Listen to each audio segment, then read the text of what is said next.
na yun habang si JP ay nandun pa rin. Kaya mamamatay na kagad si Brusco as Super Kirk ang magiging next. Andito na si Oheb.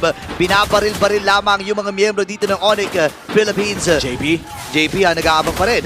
Nandun sa may bandang likod si Suyu pero mukhang hindi ito alam ng TLPH. Makakadepensa naman ng konti ang side nila Sanji. Hindi na at mabubuhay pa ang Lord na ito. And with that team fight, mukhang na-neutralize din ng Lord eh. Sobrang bilis na nga ginawa doon ng TLPH to the point that they were able to secure the Lord. Inner turret ang side ng TLPH sa top kung ganun din ang ginawa ng Onyx sa baba. Okay, lalaban nata sila dito si Carlito. Uy, ang Inunahan na sakit! kagad dito si King Kong. Kailangan lumayo. Pero hinabol siya doon ni Brusco. Wow! Nakaiwas pa rin with that dash. Itong si Carlito the Great. Ngayon, lalaban nata ang Onyx Philippines. Ito ang kanilang rundown. Pero sabi ng Team Liquid, okay, ligtas tayo, pero may conceal pa pala nagagawin, ha? Magbago ang larong ito at pwede rin namang magbago sa kasamaang palad kung magkamali ng diversion na mahuli sila nila Kirk. Yeah, parang yung at this point, kailangan mo ng high risk, high reward na play.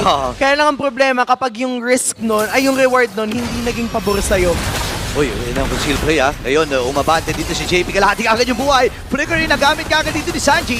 Ngayon, ready na dito ang Team Liquid Philippines. Kirk ay nagamit na dito yung flicker. Habang si Keller sa likod, kailangan niya gamitin yung heavy crossbow niya. Brusco! Nakasanib. At si Bruce ay mamamatay. Ito na yung pagsugod ng cavalry. Unti-unti pinapatumba. Oh, Hebay nakakuha ng kill. May diversion play pa sila dito. Makakatakas si Super Friends.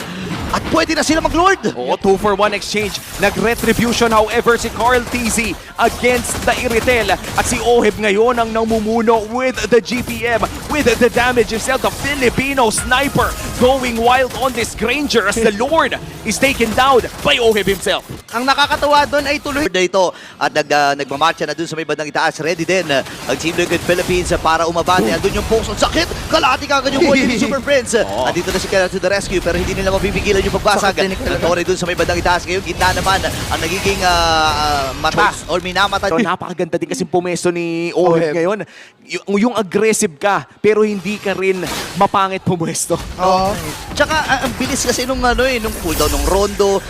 Ay! Ano gagawin? Andito yung sorpresa mula sa cavalry. And this time ay unti-unting tumutumba ang Onyx Philippines. Dalawa na kagad na pagbagsak nila. Si Bruce magiging sa target. Ando pa rin yung ating dito the Great. Habang nakatatlo na, itong si Oy magiging apat pa. Si Kirk ngayon ay delikado na. Kailangan nila mo yung Savage! Meron pa! Magiging savage ba ito? Nakakaapat na itong si Ohe pero kailangan nilang umatras dahil wala na mga minions. Andito na yung next wave! Andito na yung pagsugod ng mga cavalry! And this time Savage! ay papapagsakin si Super President! Yung Tori na lang kanilang papapagsakin! At tagumpay para sa cavalry! Hindi na kinailangan pa yung Savage.